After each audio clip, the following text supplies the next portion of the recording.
sampling ni ataupun persamplean ni dia sebenarnya adalah satu konsep di mana bila kita nak melaksanakan satu-satu penyelidikan ataupun kajian tu, maka salah satu daripada aspek setelah macam kita dah kenal pasti masalah kan, kemudian kita dah kenal pasti apa dia objektif kajian yang kita nak lakukan, kemudian selepas kita memastikan kita dah ada objektif kajian, kita akan bentuk persoalan kajian betul.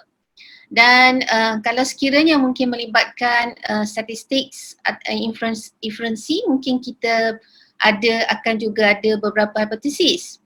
Jadi proses yang seterusnya di dalam metodologi, setelah kita kena pasti, oh okey, ini adalah objektif kajian saya, so ini adalah persoalan kajian yang saya nak cari jawapan dia, barulah masa ketika itu kita kena fikirkan ataupun kita kena tanya diri kita lah, apa dia jenis data yang kita perlukan.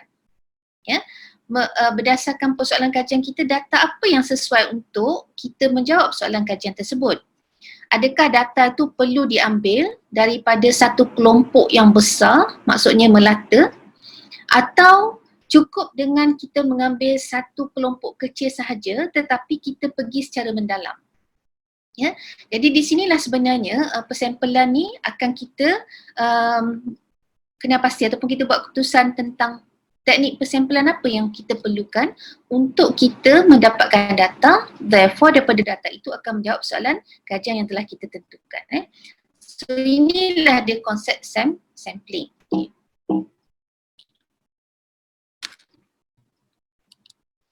Okay, dan kalau mungkin bagi kita bertanya-tanya, kenapa kita perlu sampling? Kenapa perlu pada persamplean apabila kita nak melaksanakan kajian? Ya, dan kalau kita sebut persamplean, kalau kita lihat kat sini ambil kata kunci ni, persamplean dia dikaitkan dengan proses generalisasi. Maknanya bila kita ada satu grup ataupun satu sampel, bila kita run data kita, maknanya kita collect data pada sampel-sampel kita, kemudian kita run data kita, dan apabila kita mendapat satu dapatan kajian, apabila kita menggunakan teknik persamplean, maka kita boleh generalisasikan. Maksudnya kita boleh infer dan kita boleh mengatakan bahawa kalaulah dapatan daripada sampel macam ni, bermakna kalau kita tanya kepada semua populasi, jawapannya pun sama. Kerana sampel jawapannya A, maka populasi pun jawapannya A. Itu maksud dengan generalisasi. Maksudnya kita generalisekan. Walaupun kita ambil pada satu kelompok kecil saja kan. Ya. Okey, contoh kalau kita demam lama. Doktor akan cakap kalau awak demam lebih 4 atau 5 hari pergi ambil darah kan. So kita pun pergi jumpa dengan doktor. Doktor akan ambil sampel darah. Ya, biasanya kalau kes-kes denggi dan sebagainya lah. Kenapa disebut sampel?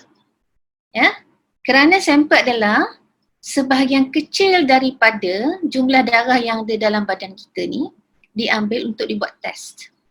Ya, doktor tak ambil seluruh. Kalau ambil seluruh, matilah kita kan. Dia hanya ambil satu sebahagian kecil daripada darah tersebut, tetapi daripada sampel itu apa yang boleh doktor prescribe kepada kita. Ya, mungkin dia melihat dalam sampel darah kita itu adanya ciri-ciri yang mengatakan kita terkena demam denggi. Jadi maksudnya daripada satu sampel yang kecil, dia generalisasikan bahawa satu badan kita ni, darah kita ni mengandungi kuman denggi contohnya. Okay, so sama juga dalam kita buat penyelidikan, sampel sangat penting untuk membolehkan kita, untuk apa kelas? Untuk kita generalisasikan, untuk kita mengatakan bahawa kalau sekiranya dapatan pada sampel macam ni, maka populasinya itulah ceritanya. Alright? Tetapi bila kita sebut tentang generalisasi, dia melibatkan hanya untuk data-data yang berbentuk kuantitatif dan menggunakan test secara statistik inferensi. Ya, saya tak ingat sama ada saya pernah cerita tidak dalam kelas kita, mungkin belum lah sebab saya mungkin masuk sekali je kan bersama dengan UR kan, ke 2 kali saya tak ingat. Jadi apa saya nak kata tadi ni, tak apa, kita tengok yang seterusnya lah Okey, contohnya kalau sekiranya kita ada populasi 200 orang, ya, kita kena pasti dalam satu kes yang ataupun satu ruang kajian yang kita nak buat tu, populasinya maknanya senarai keseluruhan mereka yang berkemungkinan boleh menjadi sampel kepada kita adalah seramai 200 orang. Tetapi persoalannya bila kita sebut tentang sampel, berapa orang yang kita nak pilih daripada 200 itu. And then kalau kita tengok sini dia kata if you have a population of 200 people and you want a sample of 50. Boleh tak macam tu? Ya? Boleh tak kita menentukan saya nak 50 saja ataupun saya nak 30 saja? Boleh tak kita tentukan berapa yang kita nak tanpa kita merujuk kepada populasi secara keseluruhan, ya. So inilah yang akan kita bincangkan dalam tajuk pada hari ini. Okey, kalau sekiranya masa saya tengah bentang ni, kalau you ada soalan boleh interrupt tak ada masalah. Saya tak nampak you ni sebab saya tak onkan panel untuk video. Okey. So cuba tengok konsep ni gambar rajah yang saya tunjukkan ini. Ini besar Ini besar. Ini adalah populasi. Secara analogi lah. Dan sebahagian kecil daripada populasi ini dipanggil sebagai sampel. Itu dikatakan sebagai sampel merupakan subset kepada populasi. Hanya sebahagian kecil daripada populasi.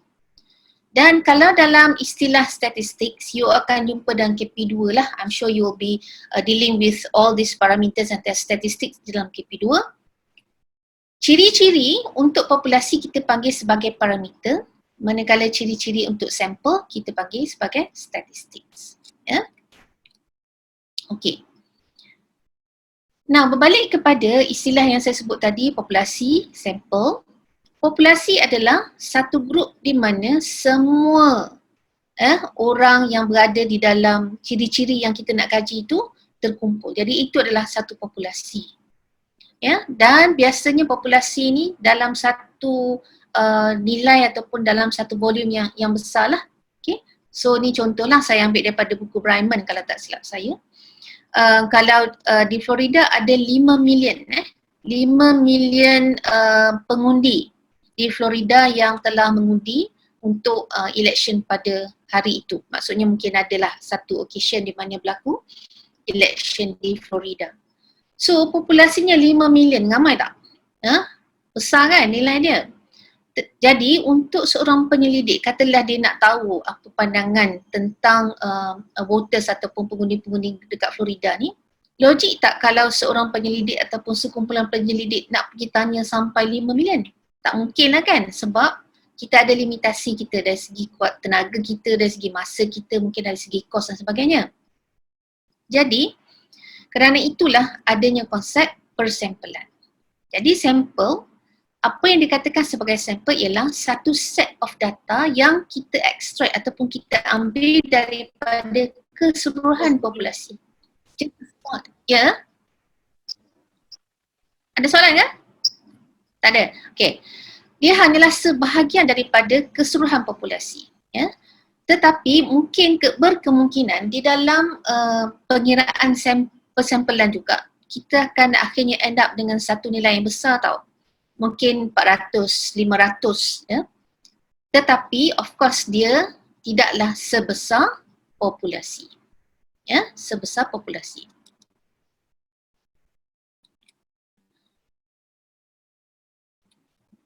Okey.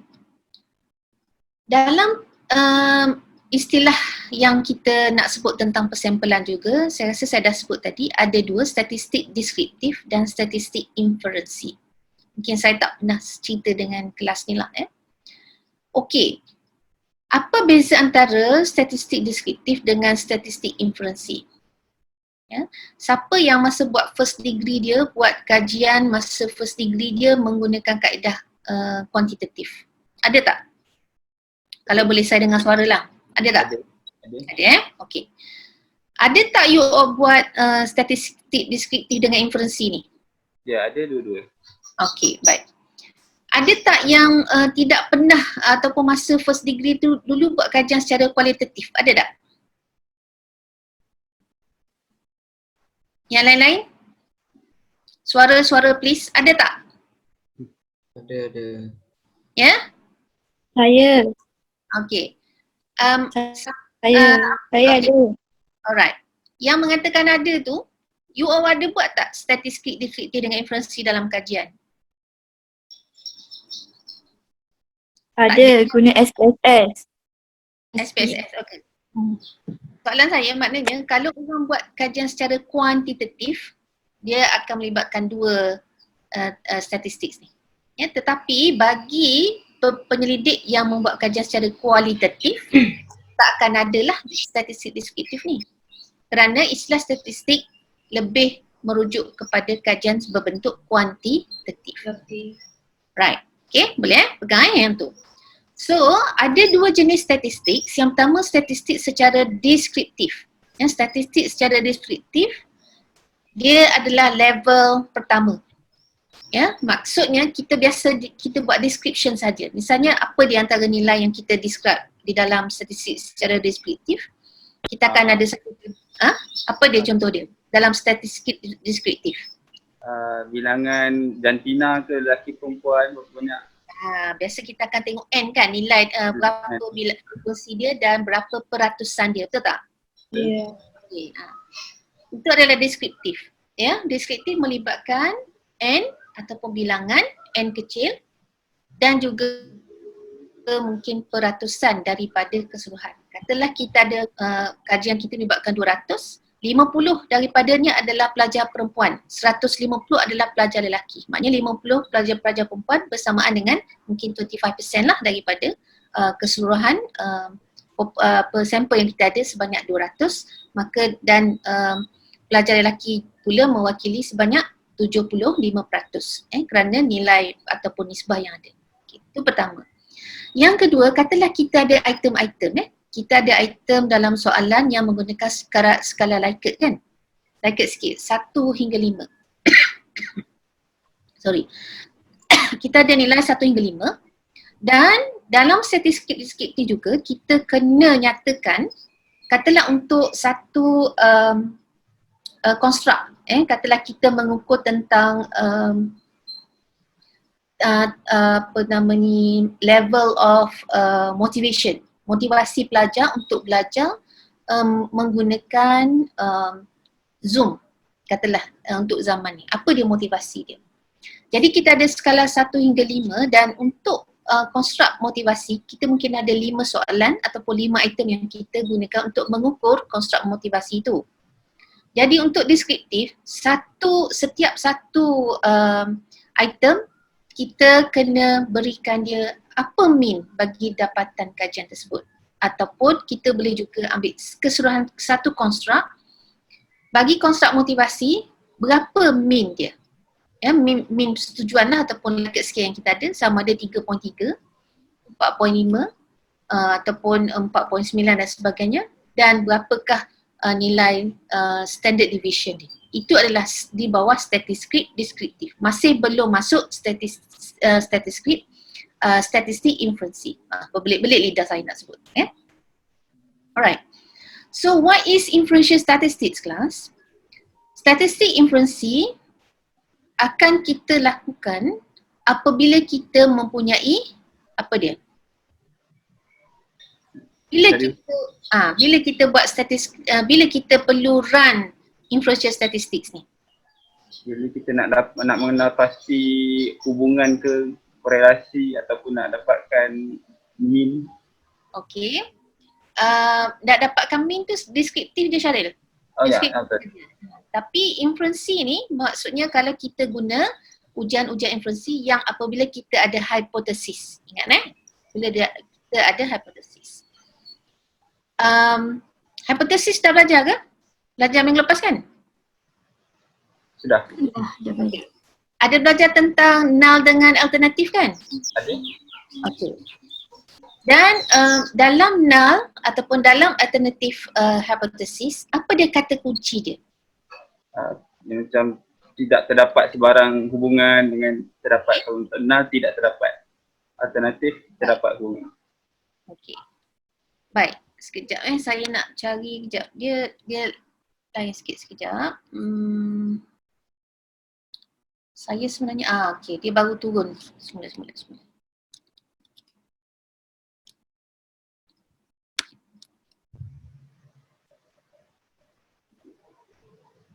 Okey, tak apa. Ataupun saya tulis dekat words untuk boleh nampak. Mesti boleh nampak Saya buka words ni boleh nampak tak? Nampak. Okey.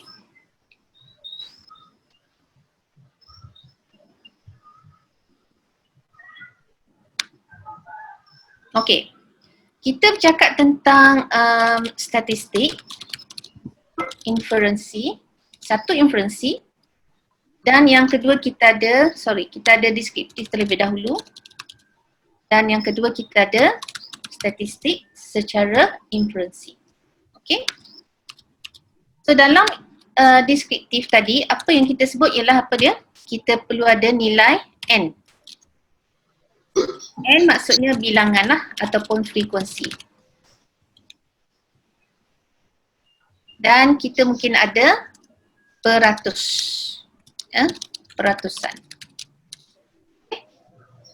Dan kita mungkin juga boleh melibatkan nilai mean dan juga nilai sisihan piawai ataupun standard deviation.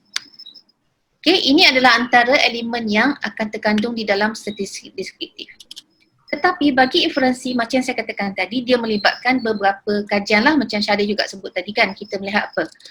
Mungkin kita boleh buat kata kunci dia ialah yang pertama kita melihat perbezaan. Yang kedua kita melihat hubungan. Yang ketiga mungkin kita lihat sumbangan. Okay, ni tiga sebenarnya kata kunci utama apabila kita nak buat sesuatu kajian menggunakan inferensi. Contohnya macam minggu lepas you belajar tentang hipotesis, betul tak? Cuba kita bina satu hipotesis menggunakan perkataan ataupun kata kunci perbezaan. Apa di kelas? So mencari perbezaan di antara jantina lelaki dan perempuan terhadap personality introvert. Okey, apa dia kata awal-awal ayat dia? Mencari perbezaan mean, perbezaan di antara jantina. Okey, tapi kalau kita nak tulis hipotesis, macam mana cara kita menulis dia? Kalau Terdapat. Terdapat ya. Terdapat kan hubungan. tidak terdapat? Dapat perbezaan hubungan di Terdapat antara perbezaan. Kalau Terdapat. nal tidak terdapat. Kalau null dia mesti Tengah buat nal. Okey, tidak terdapat. tidak terdapat apa dia? Perbezaan antara pelajar lelaki dan perempuan.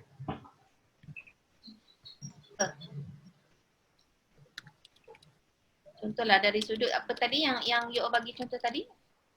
Mungkin kita ambil dalam konteks yang saya katakan tadi lah kan, saya nak lihat motivasi pelajar-pelajar ni tentang pembelajaran secara dalam talian semasa musim COVID ini. So dari sudut motivasi mereka belajar dalam talian. Contoh So ini adalah salah satu daripada daripada contoh kata kunci ataupun hipotesis null. Okey, perbezaan. Okey. Cuba buat hipotesis null yang kedua menggunakan hubungan.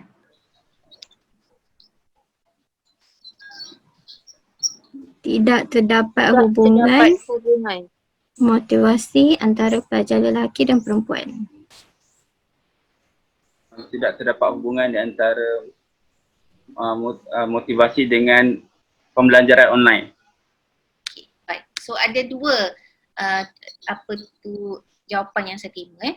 Satu, yang mula tadi dia hanya tukar perkataan hubungan saja tapi dia mengekalkan lelaki dengan perempuan dan juga sudut motivasi mereka untuk belajar. Okay. Sebenarnya untuk hubungan ni nanti kita akan belajarlah tajuk tentang jenis-jenis data ataupun kalau sempat pun saya boleh cover tu hari ni. Di dalam perbezaan kita boleh ada nilai ataupun jenis data yang berbentuk nominal. Ya. Tapi kalau dalam hubungan kita tak boleh guna nominal ataupun categorical. kita mesti ada nilai data yang berbentuk ordinal ataupun yang berbentuk nisbah. Jadi dia kena ada dua nilai, ni contohnya tidak terdapat hubungan antara motivasi dan akses internet. Boleh tak akses tahap tinggi ataupun tidak, ataupun lebih sesuai lagi antara motivasi dan apa dia Syahrir sebut tadi? Masa sih pasal online lah, pembelajaran online. Dan motivasi dan minat lah. Contoh motivasi dan minat terhadap pembelajaran dalam ada kucing nak belajar juga ya. Okay, dan ataupun hipotesis yang ketiga, kita mungkin ada tidak terdapat sumbangan motivasi ataupun minat. Saya buat dulu kejap lagi saya explainkan. Minat terhadap motivasi pelajar untuk belajar. Doktor, Ya saya. maaf saya rasa kami tak nampak apa yang doktor tulis dekat Microsoft Word. Oh ya ke? Ya, Kita nampak. Ya, tak nampak. you nampak apa je? Terminologi. PowerPoint je? Okay. Terminologi dan sampel, population sampel. Saya ni sekejap ya.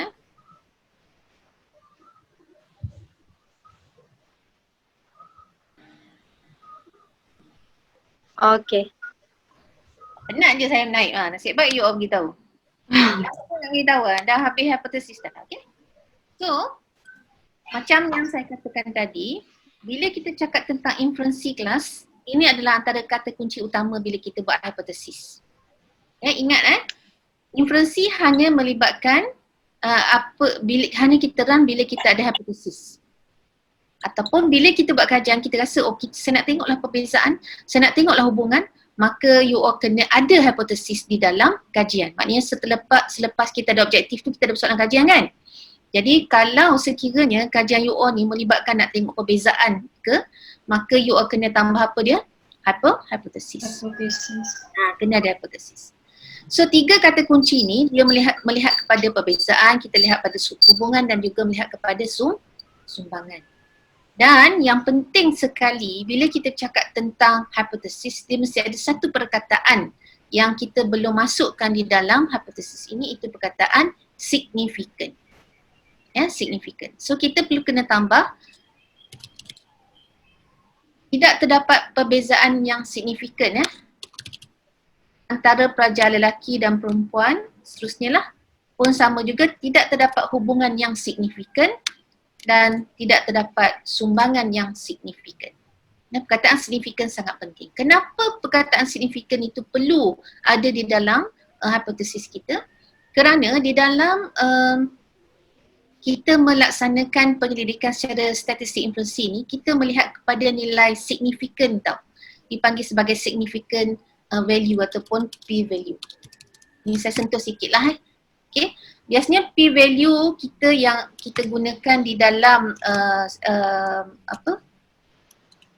kajian secara sains sosial, dia biasanya kurang daripada 0.05 nilai signifikan dia. Di mana you nak tengok nilai signifikan dia hanya boleh didapati di dalam output daripada SPSS. Ataupun nanti bila you belajar dekat KP2 nanti, pengiraan t-test, z-score apa semua kena you kena kira secara manual tau. Jadi pengiraan tu agak panjang lah, yes. You akan kena kira dan sebagainya dan tengoklah apa dia sama ada perbezaan itu signifikan ataupun tidak. Memang KP2 memang orang kata head cracking lah, tapi saya minat dengan KP2. Saya rasa kalau kita boleh menguasai KP2, maknanya kita ni akan lebih faham tentang apa itu statistik yang akan kita gunakan semasa kita nak run dalam SPSS. Okey. Tak apa saya sentuh ni memang dia tak jauh sikit daripada jangkauan ataupun bagi yang ada background kuantitatif mungkin you boleh faham lah. Yang mungkin tak pernah langsung ni mungkin you rasa macam apa ni. Tapi tak apa, saya sebutkan dulu sebab saya rasa ini akan berkaitan juga dengan apa yang akan kita bincang. Mungkin kalau bukan hari ini, mungkin pada masa akan datang lah. Okay, so secara umumnya dalam kuantitatif dia mesti ada dua lah. Tidak sebenarnya mesti ada dua, tetapi secara umumnya dia ada dua. Satu deskriptif yang mengaitkan apa kelas? Bilangan, peraturan, mean ataupun sisihan biawan. Dan bagi inferensi pula, dia kata kuncinya adalah perbezaan hubungan ataupun sumbangan. Okay. Dan saya tak nak cerita lagi lah apa dia statistik yang kita perlu guna untuk melihat perbezaan, apa dia statistik untuk lihat hubungan dan juga sumbangan. Saya stop dulu kat situ sementara saya takut nanti pening pula. Okay. So sekarang ni saya sambung dengan saya punya slide PowerPoint tadi.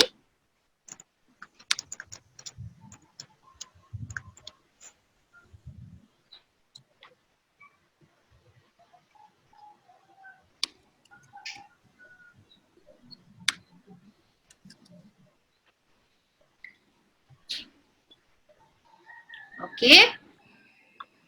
So jelas setakat ni dalam statistik ada dua, dalam data ni ada satu deskriptif, yang kedua adalah inferensi. Okay, ini contoh bila kita melalui proses ini, mula-mula sekali kita kena tentukan berapa dia populasi yang ada di dalam keseluruhan populasi kajian kita. Populasi kajian untuk penyelidik A dengan penyelidik B, penyelidik C mungkin berbeza. Ya, kita mungkin tidak mempunyai populasi yang sama bergantung kepada bidang ataupun aspek apa yang kita hendak kaji. Ya. Contohnya macam ni, ni lama ni PMR lagi ni. Sekarang ni dah jadi BT3 kan? Okay. So contohnya bila kita katalah kita buat satu kajian tentang kita nak tengok motivasi pelajar ataupun pencapaian pelajar di dalam subjek matematik. Bila kajian kita melibatkan subjek matematik, untuk tingkatan berapa? Untuk tingkatan 3. Jadi secara automatiknya dia akan melibatkan apa dia? Populasi kita adalah semua pelajar tingkatan 3 lah yang mengambil subjek matematik, betul tak? Ada pelajar yang tak ambil subjek matematik tingkatan 3? Tak ada kan? So semua sekali pelajar yang berada di Malaysia, yang berada di tingkatan 3 yang mungkin nak menduduki ujian PT3 yang mana dah dihapuskan pada tahun ni, semua sekali adalah 100,000. Jadi kita tahu populasi kita 100,000. Kenapa kita perlu tahu populasi? Nanti kita akan tengok macam mana pengiraan dia. Populasi penting kerana untuk kita dapatkan satu nilai sampel, kita perlu membuat calculation. Kita ada satu cara untuk mendapatkan berapakah jumlah sampel. Kita tak boleh sewenang-wenang kata saya nak ambil 200 lah. Tak boleh macam tu Kita tak boleh mengatakan menentukan berapa bilangan sampel yang kita nak secara sewenang-wenangnya. Tetapi apa yang perlu kita buat ialah kita perlu buat pengiraan dia. Saya akan tunjuk nanti, kita akan gunakan Graduate Morgan ataupun mungkin kita akan menggunakan pengiraan yang menggunakan rumus yang diberi oleh Cochrane dan sebagainya lah. Kita mungkin ada cara-cara lain lagi. Okay, itulah sampel. So daripada 100,000, katalah bila dia dah kaji ni, akhirnya berdasarkan pengiraan dia menentukan bahawa dia nak 1,000 pelajar. Okay, out of 100,000, kita hanya nak ambil 1,000 sahaja. Dan setelah kita kena pasti sampel, kita collect data dan kita run kedua-duanya satu statistik deskriptif. Deskriptif ni wajib ya kelas. Kalau kita buat kajian secara kuantitatif, sebelum you terangkan dapatan daripada inferensi itu, deskriptif adalah wajib untuk diterangkan terlebih dahulu. Macam saya katakan tadi, dalam deskriptif kita ada apa kelas? Cuba ulang lagi sekali apa dia antara elemen yang ada dalam deskriptif. Ada nilai N. Okay, nilai N. Ratusan. Okay. Lepas tu ada sisihan biawan. Ada mean. Mean dan juga sisihan. Ada mean. Okay, right. Okay, N tu juga disebut sebagai frekuensi kekerapan. N, bilangan. Bilangan frekuensi. Okay, kemudian daripada deskriptif, barulah kita gunakan inferensi. Inferensi untuk mengagalkan skor. Dan di sinilah sebenarnya kelas, bila kita sebut di awal tadi, kenapa kita perlu pada persampling? Apa kata kunci dia? Untuk membolehkan apa dia? Mewakili kepada generasi. Kili population. Untuk apa dia? Mewakili Generasi untuk mewakili. Populasi. kita mengeneralisasikan. Ingat tak kata kunci tadi kan? Kenapa yang slide pertama Dikaitkan dengan generalisasi. untuk membolehkan kita mengeneralisasikan dapatan daripada sampel kepada populasi kita. Okey, kelas, kalau kita tak buat statistik influensi, maksudnya kita tak buat t-test, kita tak buat ANOVA, kita tak buat Pearson correlation dan sebagainya, boleh tak kita buat inferensi kepada populasi? You rasa boleh tak?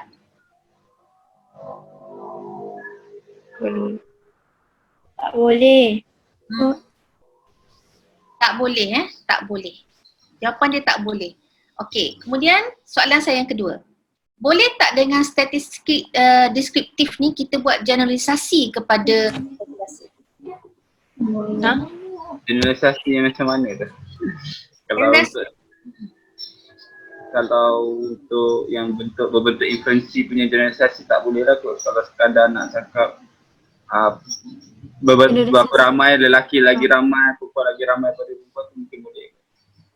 Dia boleh generas kepada populasi sahajalah sebab dia ambil sampel daripada populasi kan. Demografi. Maksud saya, bila kita hanya melaporkan deskriptif sahaja, katalah kita daripada bukan setakat kita tengok nilai berapa-berapa, kita ada mean kan, katalah untuk konstruk motivasi tadi mean dia 4.4 katakan.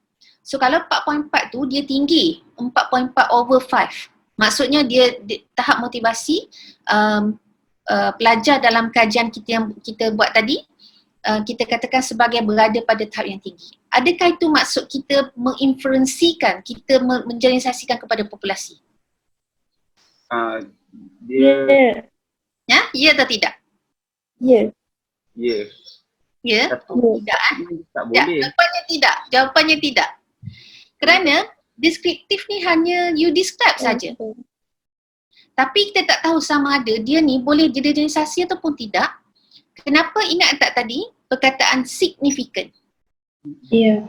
Untuk kita membolehkan dapatan daripada populasi kita inferkan ataupun kita generalisasikan kepada populasi apabila kita ada satu nilai signifikan. Dan nilai signifikan itu hanya kita dapat bila kita run statistik inferensi ni. Faham Jadi kalau you all tak run t-test, you all tak boleh, you all tak buat ANOVA ke MANOVA ke, maknanya ujian statistik lah. Maknanya walaupun hanya dengan mean dengan sesi yang awal tak cukup untuk kita generalisasikan kepada populasi. Sebab deskriptif tujuannya adalah untuk describe sahaja. Boleh faham Boleh faham tak ni? Boleh. Okay. So maknanya for you to be able to infer your findings to the whole population, you have to run any inferential statistic, be it t-test or ANOVA, MANOVA, Pearson correlation, maybe Spearman raw dan jadi yang nama-nama statistik tu kita simpan dulu kita simpan. Okay. So kenapa, campurization, sekejap bahasa Inggeris, sekejap bahasa Melayu depan tadi bahasa Melayu, bahasa Inggeris. Okay. Kenapa kita ada persampelan? Kenapa bila kita nak buat kajian, kita perlu ada persampelan? Of course, yang pertama dia boleh bantu kita untuk jimat masa lah macam tadi. Kalau kita waters in Florida we have about 5 million kan? Ya. Berapa banyak masa? Banyak. Berapa banyak kita perlu spend untuk reach all these 5 million? Mungkin over years kan, bertahun-tahun kita nak buat. Tapi kalau kita ada persampelan, maksudnya kita ambil satu grup kecil sahaja, maka kita akan boleh menjimatkan masa lah. Instead of kita pergi kepada berapa pelajar tingkatan 3 tadi, 100,000 katakan, kita hanya ada 1,000 je. So kita dah boleh jimatkan masa Okay. Yang kedua kita jimatkan kos lah, kerana Mungkin sekarang ni mungkin tak adalah isu sangat. Kalau dulu kan sebelum ada Google Form dan sebagainya, kita akan cetak surat selidik kan. Kalau ada 100,000 takkan kita kita cetak 100,000, memang kos dia tinggi lah. Dan yang kedua, kemudahan, lebih mudah untuk kita laksanakan dan juga keboleh urusan. Ya. Kita mudah untuk kita manage ataupun kita menguruskan data yang kita ada. So ini adalah dua jenis ya, kelas ini sangat penting dan memang akan ada masuk di dalam peperiksaan, confirm tajuk sampling ini. Yang dalam sampling kita ada dua jenis. Satu on your left side sekarang ni, you boleh nampak probability sampling, isn't it? Dan on your right side, you have non-probability sampling. So apa maksud probability sampling? That means every member of the population had a chance of making it into your sample. Probability maksudnya secara rawak ni berkemungkinan siapa saja, katalah kita berbalik kepada kes pelajar tingkatan 3 tadi kan, 100,000 tu, every one of it ataupun every each of the students yang pelajar PT3 seluruh Malaysia ni memang ada kebarangkalian untuk dia dipilih. Itu maksud dia probability sampling. But as compared to probability, dalam non-probability, dia kata apa? Dia berbeza dengan kat sini every member, tapi dalam non-probability yang tidak berbentuk kebarangkalian ni, bukan semua ahli di dalam populasi itu boleh kita ada kebarangkalian untuk dipilih sebagai sampel dalam kajian kita. Okay, so kita pergi one by one. If you have question, just ask me. Okay, ada 4 untuk yang probability, simple random sampling, yang kedua systematic random sampling, yang ketiga ada stratified, dan yang keempat cluster sampling. So kita akan tengok satu persatu. Okay. Ini bahasa Melayu pula ya. Okay. Probability sampling ataupun yang pertama kita ada simple random sampling ataupun dalam bahasa Melayunya persampelan rawak mudah. Jadi dalam konteks pemilihan sampel secara rawak mudah ini, dikatakan semua subjek diambil kira dan setiap subjek mempunyai peluang yang sama untuk dipilih. Okey, katalah kajian kita ambillah satu senario, kita mungkin boleh berpegang pada yang tingkatan 3 tadi ada 100,000. Jadi kita siapa saja pelajar tingkatan 3, tak kiralah dia ada sekolah mana ke, dekat daerah mana, negeri mana ke, as long as dia bersekolah di Malaysia, tak kira jenis sekolah pun, kita boleh pilih je secara awak. Jadi kita boleh blast, okey, siapa pelajar tingkatan 3 tolong isi. So maksud dia, simple random ni kita random saja. Tak kiralah you duduk Sabah ke, you duduk Sarawak ke, you duduk kat KL ke.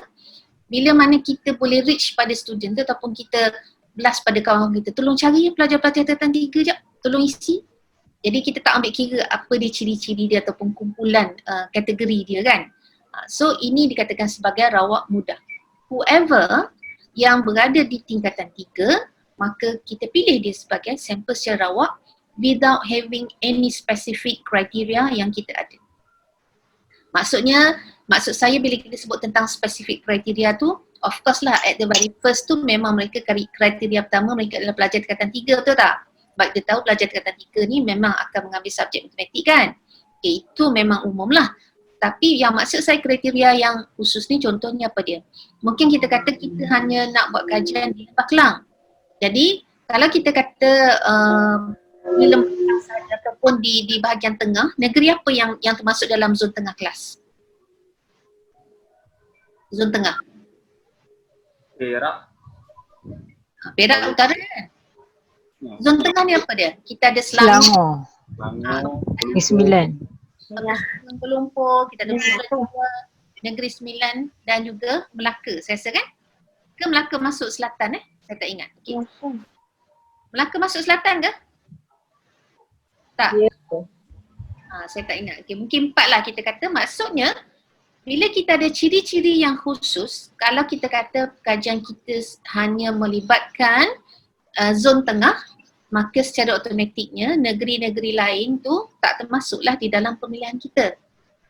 Jadi kita tak bolehlah nak menggunakan simple random macam tu. Okay. Tetapi kita lihat untuk simple random ni dia ada kelebihan dan ada kelemahan dia. Apa kelebihan dia? Dapatan kajian boleh dibuat generalisasi kepada populasi, of course. Tetapi dia memakan masa lah sebab kita macam tak tentu kan. Kita macam kita tidak ada satu specific location yang kita nak pergi dan kita nak collect data. Kita hanya macam pergi Sarawak dan berkemungkinan bilangan ataupun pulangan yang kita dapat tu belum tentu mencapai nilai sampel ataupun size sampel yang kita perlukan. Okay. Yang kedua, kita ada persampelan rawak secara sistematik ataupun systematic random sampling. Jadi dalam systematic random sampling ni dia berbeza sedikit dengan yang pertama tadi. Kalau yang pertama tadi secara rawak anyone yang tingkatan 3 kita collect data. Kita boleh terima dia sebagai sampel kita. Tetapi di dalam pemilihan sampel secara random ni, systematic random ni, kita pilih secara sistematik. Okay, macam mana kita nak pilih secara sistematik? Okay, contohnya sebelum kita nak memilih secara sistematik, you perlu ada senarai nama populasi kajian kita. Mungkin susah kan kita nak dapat 100,000 nama pelajar ataupun kalau katalah kita kata di seluruh wilayah persekutuan, even kalau katalah kita ambil wilayah persekutuan saja pun, mungkin tak kita akan dapat senarai nama pelajar tu. Mungkin agak susah kan, maknanya kita kena kita dapat tapi kita kena pergi ke sekolah-sekolah lah, you kena minta senarai nama. Boleh tak saya dapatkan senarai nama pelajar tingkatan 3 untuk tahun ini?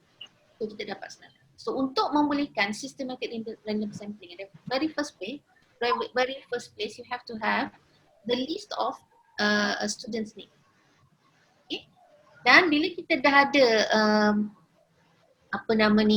senarai nama tadi, maka kita memulakan pemilihan mengikut satu nombor yang kita pilih sebagai permulaan.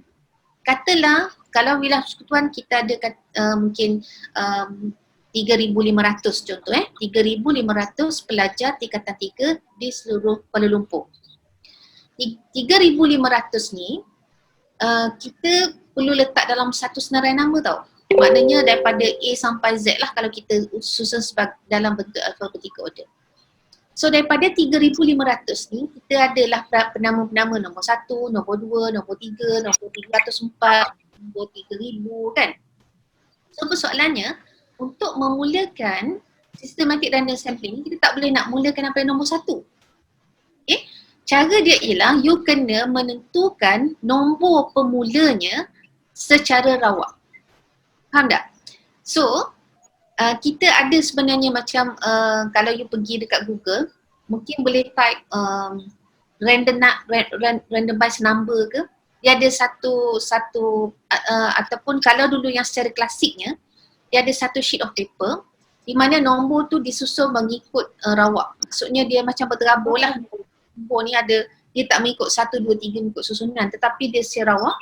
Jadi apa yang biasa penyelidik secara klasiknya dia akan buat ialah dia akan tutup mata dan dia akan ambil pen ataupun dia tunjuk pada mana-mana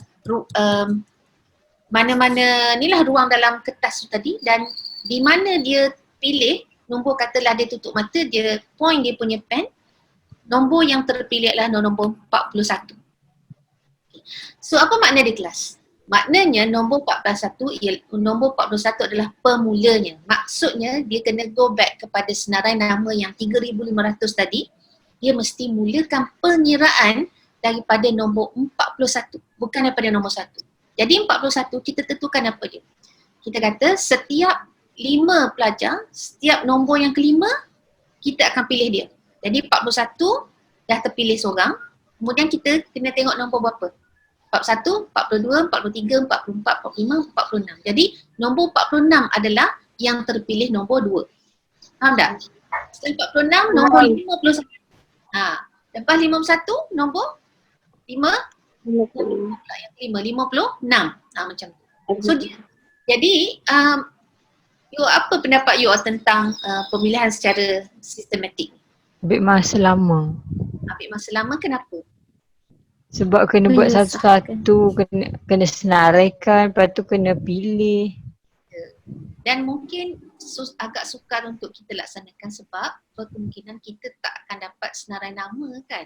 Itu sebenarnya antara yang paling mungkin paling susah lah bagi kita penyelidik untuk kita dapatkan senarai nama pelajar keseluruhan untuk satu negeri. Apatah lagi kalau satu negara. Okay.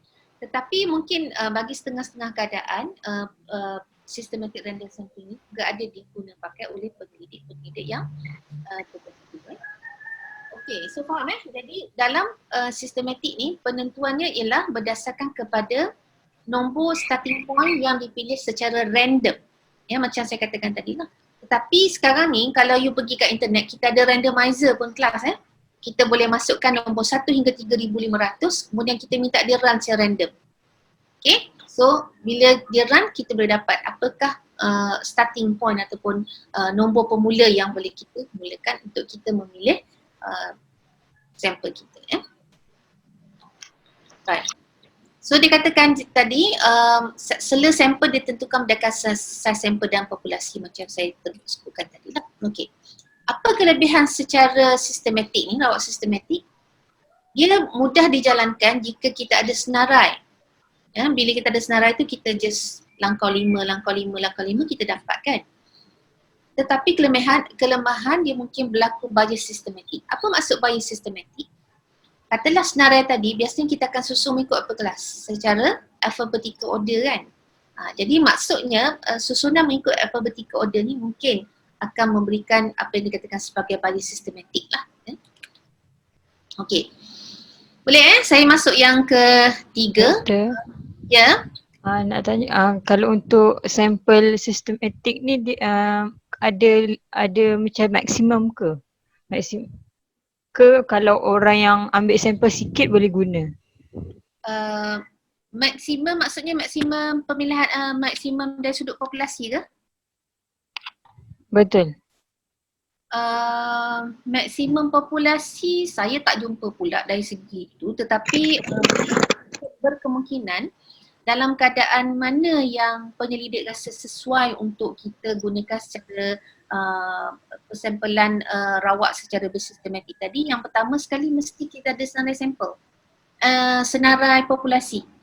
Tidak semestinya macam yang Nadia cakap tadi, mesti dalam populasi yang kecil. Kalau kita ada populasi yang besar, tapi kalau kita ada senarai, kita boleh juga run secara sistematik tu. Cuma mungkin kekangan bagi kita sekarang sebagai penyelidik ialah untuk kita dapatkan senarai keseluruhan nama tu. Ya, dan berkemungkinan nama tu pula yang tak updated kan. Bila kita, mungkin pelajar ni terpilih, sekali pelajar ni dah pindah ke negeri lain yang tak termasuk di dalam pemilihan kita. Tetapi kalau sekiranya katalah kita ada mungkin kalau kat kajian kita melibatkan satu JPN JPN di yang kata Hulu Langat ke, kalau kita ada senarai dalam JPN yang sekolah-sekolah di Hulu Langat tu, why not? Kita boleh gunakan secara sistematik random sampling. Alright? Okay, yang ketiga probability sampling, pemilihan rawak secara berstrata. So ini sebenarnya antara teknik persampelan yang saya rasa paling ramailah penyelidik kita gunakan. Di peringkat masters ni kalau yang buat kuantitatif tu banyak saya jumpa secara berstrata lah. Di mana populasi dibahagikan kepada subpopulasi atau kumpulan ataupun strata. Ini yang saya katakan sebagai ciri-ciri khusus tadi masa saya bagi contoh bagi rawak mudah tadi kan. Kalau kita pukul rata maksudnya pelajar tingkatan 3 memang secara umum semua orang akan termasuk di dalam kebarangkalian untuk terpilih.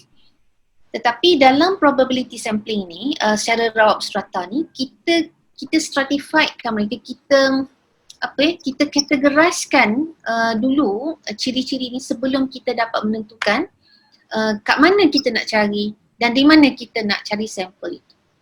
Okay. So kita tengok ada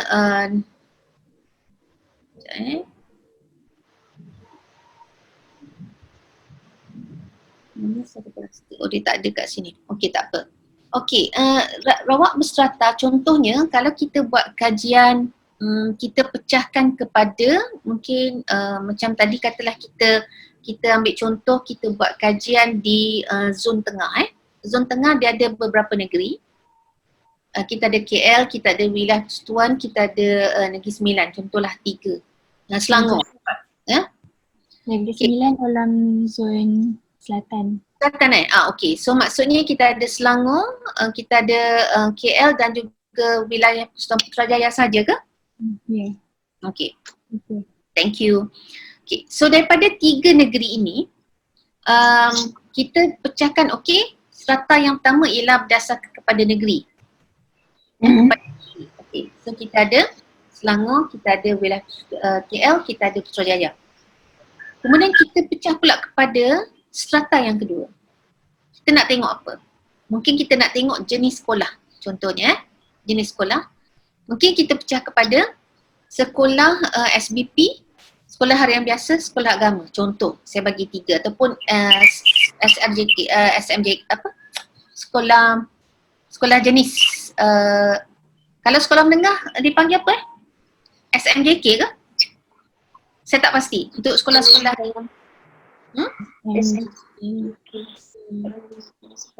kalau sekolah rendah SRJK kan? Sekolah rendah jenis kebangsaan. Sekolah menengah SMJK ke? SMJK. Saya tak pastilah. Okey, tak apalah. Okey, so kita dah ada atas tu kita ada negeri. Kemudian di bawah kita ada jenis sekolah. Setelah kita ada sekolah, kejap saya ilustrasikanlah supaya you boleh nampak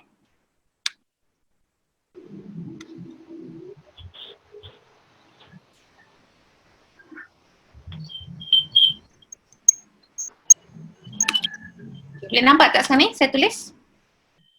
Nampak. Okey, so sekarang ni kita ada Selangor. Kemudian kita ada KL dan kita ada Putrajaya. Right, Putrajaya. Okay. Dan di bawah setiap ni kita pecah pula kepada sekejap. Saya buka.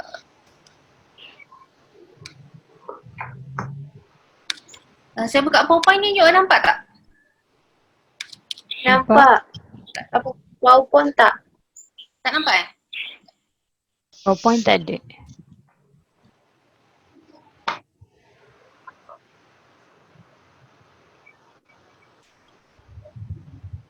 Tak nampak Okay, so sekarang ni Okay. kita ada Selangor. Okay. Nah, next kita ada KL. Next we have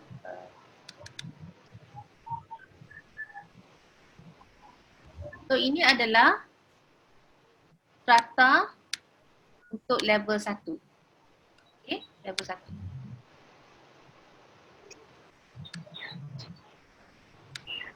Kemudian di bawah Selangor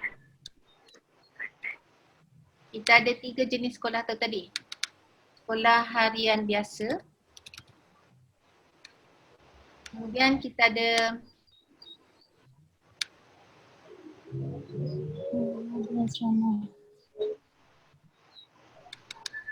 SBP dan agama. Kita ambil 3 lah contoh untuk contoh.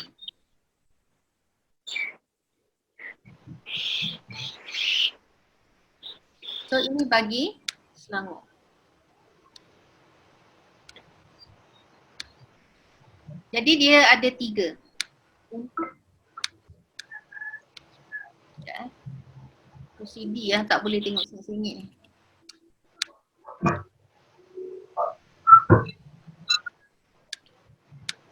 So untuk Selangor ada 3. Untuk KL ada 3.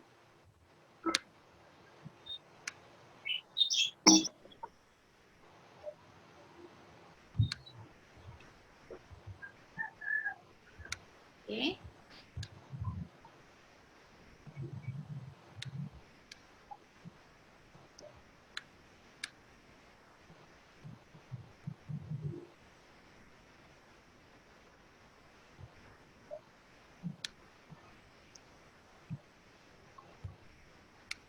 Nampak tak macam tu?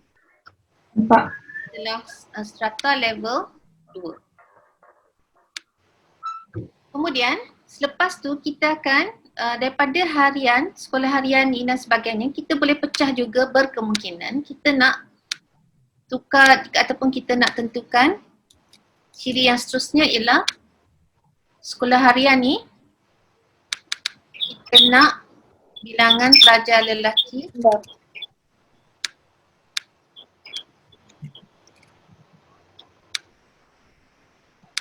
L je lah. Jadi di bawah sekolah harian sekolah ni kita pecahkan kepada berapa pelajar lelaki dan berapa pelajar perempuan yang kita nak ambil. Okey, ni bagi satu sekolah harian. Jadi SBP pun sama, agama pun sama.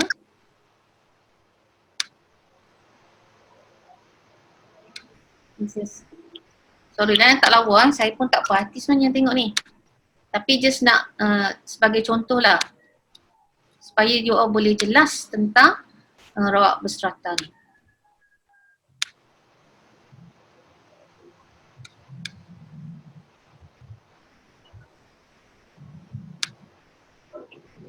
Okay. So,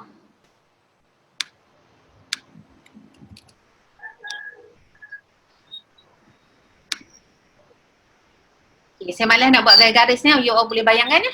Okay. So ini strata yang pertama ya kelas, kita pecah mengikut negeri. Kemudian kita ada strata yang kedua, kita pecah bagi setiap negeri ini, kita pecah kepada jenis sekolah pula. Iaitu harian, SBP dan juga agama. Dan bagi setiap sekolah harian ini, kita pecah pula kepada lelaki, perempuan, lelaki, perempuan, lelaki, perempuan. So di sinilah kita tentukan, katalah daripada populasi kita, ada 3,500 tadi kan pelajar. Setelah kita buat pengiraan sampling, kita perlukan 500 pelajar. So target kita ialah untuk dapatkan 500 pelajar daripada 3 negeri ni. Tapi macam mana kita nak buat? Kita dah ada pecahan. Bagi setiap negeri ni kita ada 3 jenis sekolah, dan bagi setiap jenis sekolah ni kita ada lelaki dan perempuan. So sekarang ni kebiasaannya untuk berstrata ni kita akan bagi pecahan di sama rata lah. Kalau 500 pelajar ataupun saya nak mudahkan lah, kita buat 600 pelajar. Maknanya kita pecah pada 3 negeri ni, satu negeri berapa kita ambil kelas? 200. Yes, 200 kan? So Selangor mesti ada 200, KL ada 200, Putrajaya pun ada 200. So bagi Selangor kalau 200, berapa lelaki berapa perempuan? 100 laki-laki, 100 perempuan. Kalau 100 lelaki, 100 perempuan, kita kena bagi pula kepada 3 ni. Maknanya 600 pelajar, 600 pelajar satu negeri, kita ambil 200. Maknanya bagi setiap negeri, lelaki berapa, perempuan berapa kita nak tadi? 100 kan? 100, Okay. 100. Now sekarang ni, you kena pecah pula. Okay, kalau untuk harian SBP dengan agama ni, lelaki berapa, perempuan berapa. So maksudnya kat sini, berkemungkinan lelaki bagi sekolah harian, kita perlu berapa? 33. 35. 33. Mungkin 33 ataupun mungkin kita boleh letak 35 lah untuk mudah kan. Ya. Ada yang 33 dan 34. So maknanya kalau lelaki kat sini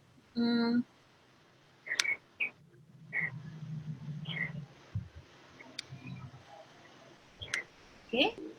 Jadi sekolah harian untuk pelajar lelaki kita ambil berapa? Ataupun bagi sekolah satu sekolah tu maksudnya kita letak 35 lah kan? Yes. 35 perempuan pun 35.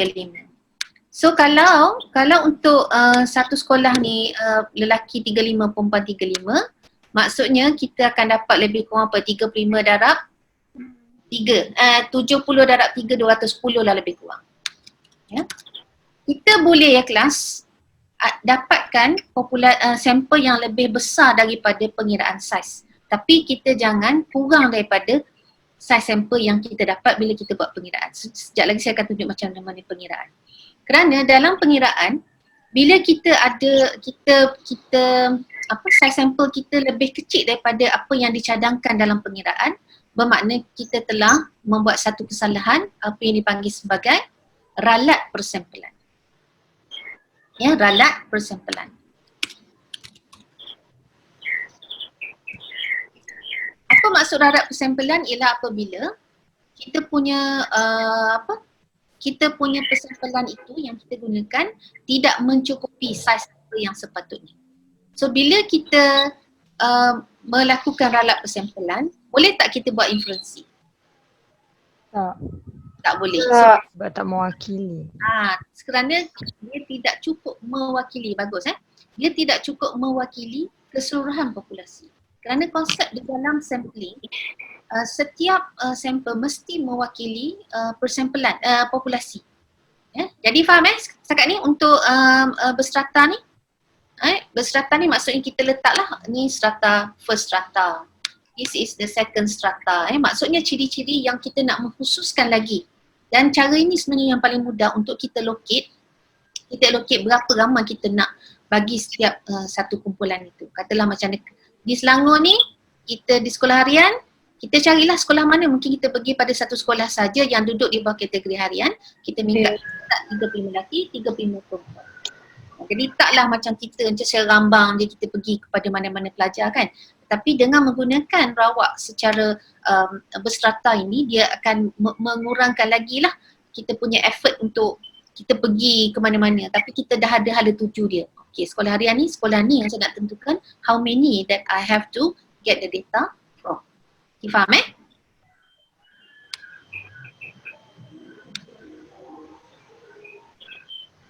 Saya nak tanya boleh? Sila-sila. Saya ada jumpa satu artikel ni, dia persampelan dia nak kaji perbezaan persepsi antara jantina, lelaki dan perempuan. Tapi tapi populasi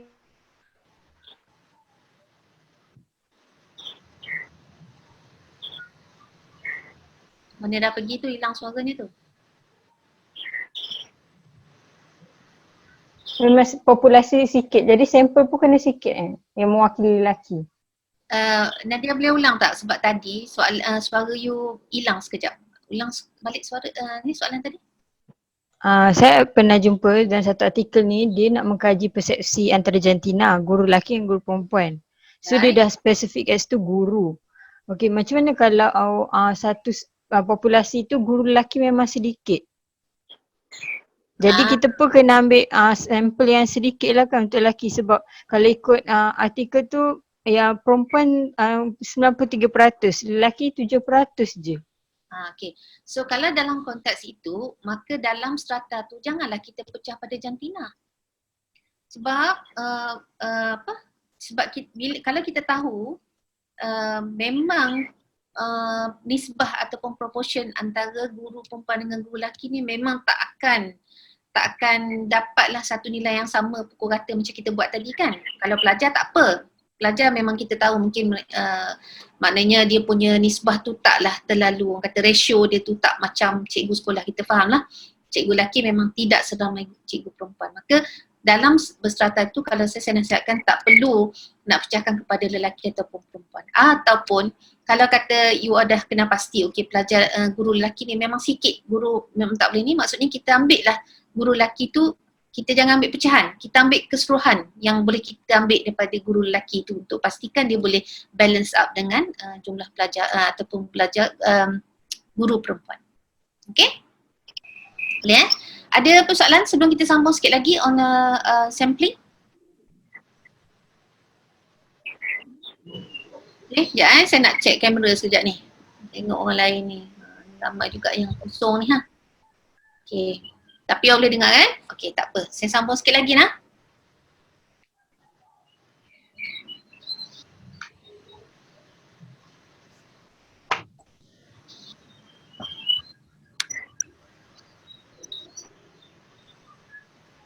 Sorry lah, MacBook ni bila ni dia tak boleh nak buka tengah-tengah, dia kena buka pada awal slide. Okay. Dan Ifat dah habis tadi. You all boleh nampak kan slide saya ni? boleh. Okay. Yang keempat ialah persempelan rawak secara kluster. Ya. Dan dia kita buat ni apabila kita dah tahu bahawa dalam kumpulan itu ada ciri-ciri yang homogeneous. Apa maksud homogeneous kelas? Satu karakteristik je. Sama jenis. Yang ada persamaan, banyak persamaan kan. Lawan homogeneous ialah heterogeneous kan. Kalau kita tahu dalam kumpulan tu memang pelajar-pelajar ni sama ataupun tak semestinya pelajar lah, bergantung pada siapa respon di kajian kita lah. Kalau kita tahu okey ahli dalam kumpulan ni sama, maksudnya kita boleh anggap dia sebagai satu kumpulan yang mempunyai ciri-ciri yang bersamaan lah, yang tidak berbeza antara satu sama lain. So kita boleh pilih kumpulan tersebut secara rawak.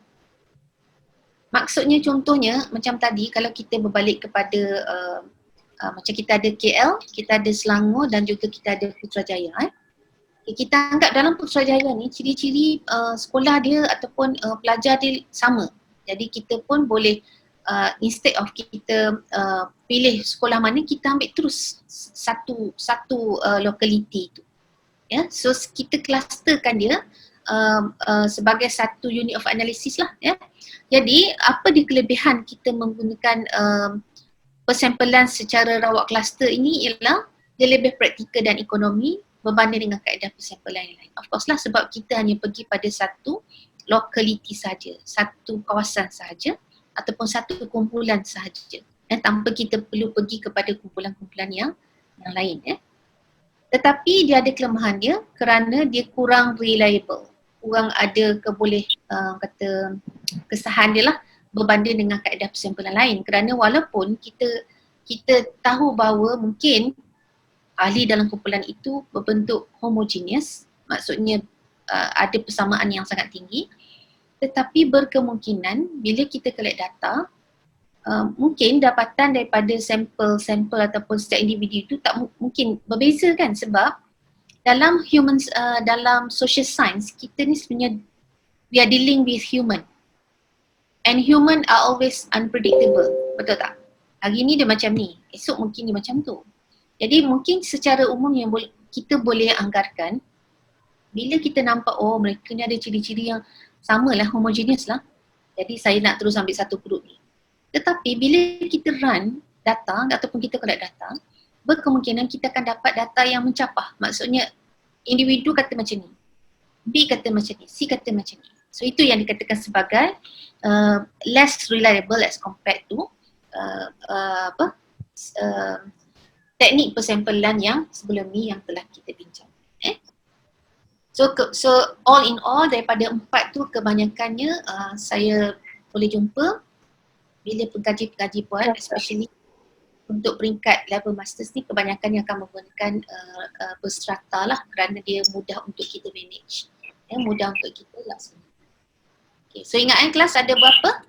Dalam problem thinking ada 4. Yang pertama, kita ada apa kelas tadi? Rawak mudah.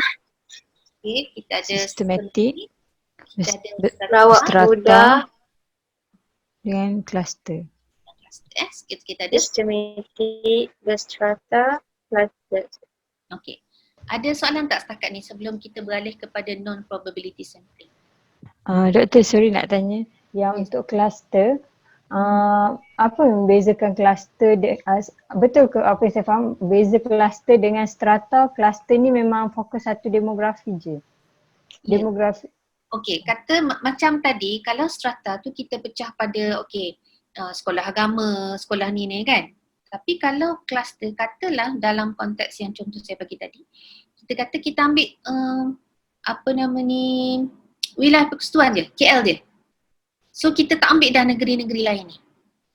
Tapi dalam KL tu keseluruhan lah kita ambil. Maksudnya satu grup daripada KL sahaja. Faham tak? Cluster. So kita dah tak ambil grup daripada Putrajaya kita tak ambil daripada Selangor. So kita ambil satu sahaja. Kluster, maknanya kita anggap sebagai mereka adalah satu grup yang besar yang daripada itu saja kita dah boleh dapat jawapannya. Kerana mungkin kita kata dekat KL ni ataupun mungkin lebih mudahnya Putrajaya lah kan. Putrajaya ni sebab dia satu kawasan yang tak luas. And then dia punya dari segi kalau kita kata jenis kelengkapan sekolah pun mungkin lebih kurang sama ya. Pelajar-pelajar pun semua duduk dalam Putrajaya, contoh. Jadi kita anggap Putrajaya ni satu grup yang homogeneous. Maknanya kalau kita tanya kumpulan ini, dia akan beri satu jawapan yang mungkin ke arah ataupun condong kepada sesuatu yang khusus lah, maksudnya yang sama. Jadi kita ambil Putrajaya saja tanpa kita memikirkan tak payah nak pergi ke KL, kita tak perlu pergi kepada Selangor lagi. Kita ambil Putrajaya saja untuk memberi jawapan kita untuk mewakili zon tengah itu tadi. Boleh faham Boleh ke Nadia? Okey, sedikit lagi, banyak lagi sebenarnya kita nak cover ni kelas. Okey, ini macam tadilah teknik mana yang nak digunakan. Rawat mudah, kita kata boleh meningkatkan darjah perwakilan tapi agak tedious, susah untuk renyah kerana dia ambil masa yang banyak kalau sekiranya populasi kita besar. Itu yang rawat mudah tadi. Rawat sistematik pula tidak perlu guna jadual rawat tapi kurang rawat berbanding rawat mudah. Ya, sebab dia sistematik kan, tu yang dikatakan sebagai bias sistematik tu. Kerana senarai nama mungkin kita susun mengikut alphabetical order lah. Dan teknik persampelan bagi berstrata boleh meningkatkan darjah perwakilan tetapi mengambil masa yang agak panjang. Bagi berkelompok ataupun kluster tadi mudah dan senang tapi kurang sesuai jika ahli bagi setiap unit berbeza. Itu kekangan dia lah. Sebab berkemungkinan kita tak boleh nak menentukan, kita tak tahu kluster ni sama ke tak, homogeneous ke tidak kan. Okay? Jadi itu mungkin antara kekangannya lah. Tetapi persampelan secara kluster ini sesuai jika populasi melibatkan kawasan yang luas dan bilangan subjek yang ramai di mana senarai persampelan tidak dapat diperolehi. Macam yang saya katakan. Okay, baik. You nampak tak ini adalah jadual Craigie and Morgan. Okay. Jadual ni you Craigie and Morgan you boleh dapat di internet je. Ya, type je Craigie and Morgan, boleh download. Dia dalam bentuk JPEG sahaja. Macam mana kita nak gunakan jadual ini?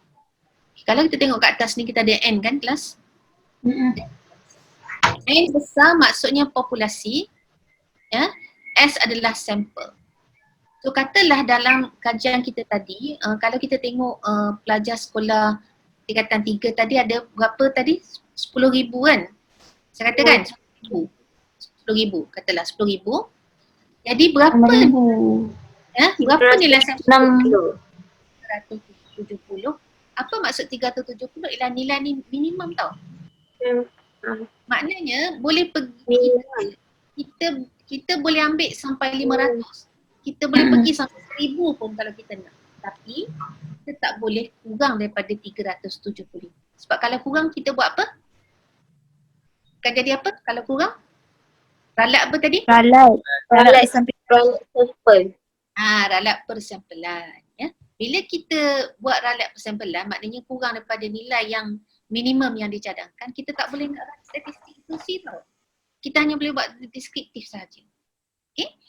So, kalaulah macam tadi, kalau kata contoh 3,500 dekat KL tadi kan, berapa yang dicadangkan? 340. Jadi always remember kelas, kalau kita dah dapat size sample, ini sebagai size sample, dipanggil sebagai size sample. Kalau katalah untuk 3,500 dicadangkan 346, berapa soal selidik you nak pergi hantar? Lebih sikit. Yes, always kena lebihkan. Sebab apa? Nanti ada yang tak complete. Ada yang rosak, ada yang ekstrim. Jadi dan ulangan dia itu tidak akan kurang daripada nilai minimum yang ditentukan. Kalau 346, you all hantarlah 400 setengah pun tak apa. Ya. Dia tidak ada masalah kelas kalau you ada lebih. Ya. Katalah yang diberi 346, you hantar katalah 400.5, you dapat 420. Jangan pula pergi buang daripada 420 tu pergi cukup-cukup 346 dia. Gunalah 420. Which is better. Kan? Okay? 420 tu you run dia. Jangan kata nak macam terlebih lah pula. Tak apa terlebih. Lebih tak apa tetapi jangan kurang. Itu memang di dalam bab 3 metodologi. You have to write down that bila you disseminate ataupun you hantar soal selidik ini, jumlah soal selidik yang dihantar memang sengaja kita tingkatkan untuk memastikan pulangan soal selidik itu tidak kurang daripada nilai ataupun jumlah minimum yang ditentukan mengikut pengiraan KJ Morgan. Itu you tulis dalam bab 3. Kena tulis macam menunjukkan bahawa kita ada kesedaran, kita tahu bahawa sebenarnya untuk kita dapatkan maknanya teknik di dalam kita mengumpul data ini, kita biasa kita lebihkan untuk memastikan pulangan itu tidak kurang. Okay? Right. So inilah yang boleh kita ni, so maksudnya untuk kita mengira size sampel, yang paling penting kita perlu ada upper class. Kita perlu tahu apa? Populasi. Ya, kita perlu tahu berapa populasi kita. Kalau kita tak tahu populasi, macam mana kita nak kira, betul tak? Ya? Sebab tu kita tak boleh nak simply kata, saya nak ambil 200 je lah. Atas dasar apa you menetapkan nilai sampel you 200? Kan? So this is especially related dengan kajian yang berbentuk upper class, kuantitatif ke kualitatif? Kuantitatif. Jadi yang 4 yang kita sebut tadi hanya berkaitan dengan kajian berbentuk kuantitatif.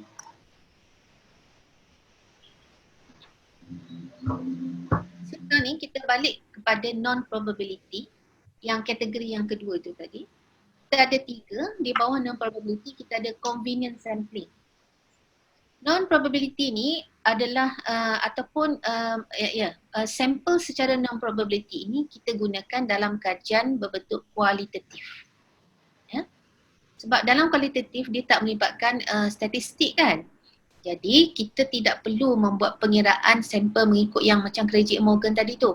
Ataupun kita buat pengiraan secara Cochrane. Tak perlu dalam kualitatif. Tetapi kita boleh guna pakai salah satu daripada teknik persampelan yang ada di bawah non-probability. So the first one is convenience sampling.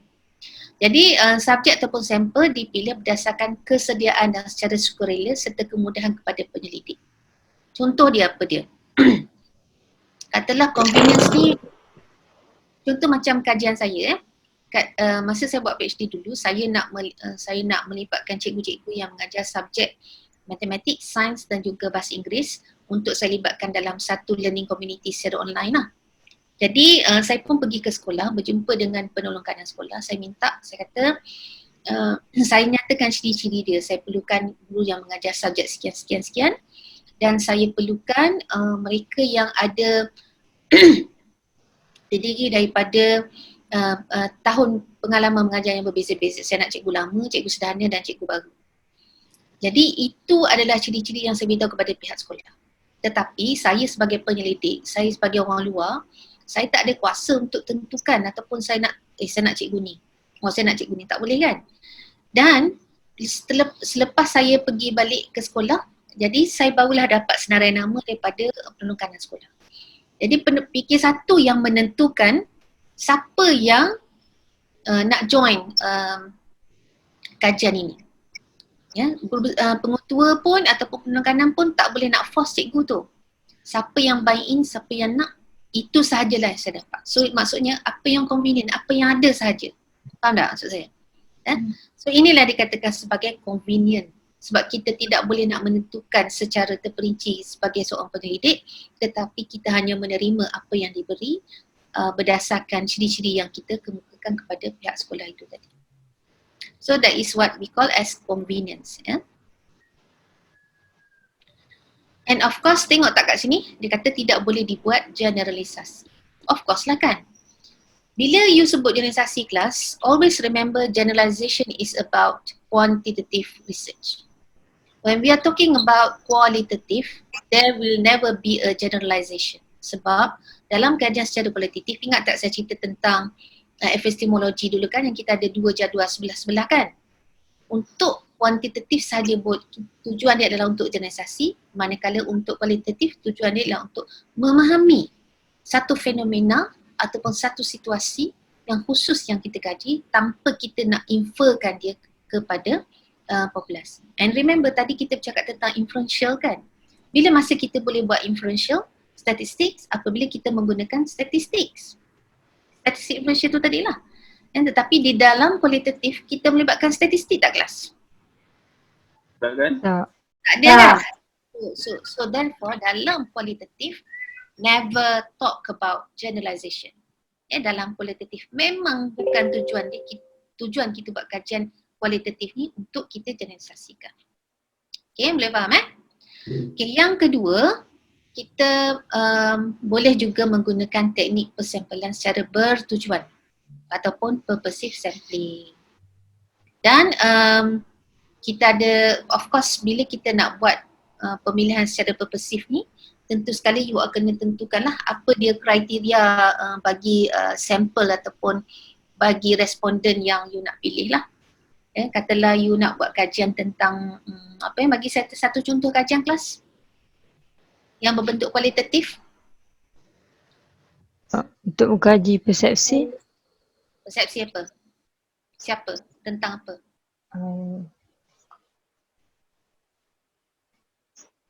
Persepsi pelajar terhadap kelas online. Okay, persepsi pelajar terhadap kelas online. So apa ciri utama yang perlu kita tentukan? Siapa yang akan jadi responden kita? pelajar Pelajar yang ada akses. Yang terlibat dengan pembelajaran secara online kan? So mungkin, so itu adalah antara ciri yang boleh kita pilih. Ataupun mungkin dalam bila saya ingat tentang COVID-19 ni, mungkin kita boleh tengok juga kepada kalau orang dalam bidang ekonomi contohnya, dia nak tengok bagaimanakah SME ataupun small medium enterprise ni survive dalam keadaan COVID-19 ni, mana mereka tak boleh beroperasi lama kan, ataupun apakah dia punya kesan kepada pendapatan golongan SME ataupun mereka yang terlibat dalam SME. Jadi apa ciri-ciri dia? Dia mestilah mereka yang berada dalam small medium business ni. Dan yang kedua mungkin mereka yang mungkin berada di Malaysia, ataupun kalau katalah kita nak mengenal pasti ciri yang khusus, ataupun kita balik kepada contoh pelajar dalam online tu tadi. Kalau saya buat kajian ini, of course saya akan cari pelajar UKM, betul tak? Jadi maknanya secara purposive tu dia lebih kepada ciri-ciri yang khusus yang mana dia menentukan inilah subjek yang boleh kita pilih sebagai sampel kita. Okay? So dia ada maknanya dalam purposive dia perlu ada kriteria yang tertentu selaras dengan tujuan kajian. Dan yang ketiga, kita ada snowball sampling ataupun teknik persampelan secara bola salji. You pernah main salji tak? Pernah main salji? Pernah. Okay. Kalau yang tak pernah, pergi dekat peti ais tu ambil dia punya ais, parut ais, lepas tu kepal. Dia sama je. Cuma satu dia punya biji tu dia macam bulat-bulat sikit kan, dia tak macam ais parut lah. Tapi snowball ni macam mana dia punya konsep dia? Bila kita kepal dan bila kita golekkan dia makin lama semakin besar. Besar sebab dia macam dia akan dia akan ada layer sebab dia panggil besar. So dalam kajian secara kualitatif kita boleh juga kelas menggunakan teknik snowball ni. Kita buat kajian tentang apa dia?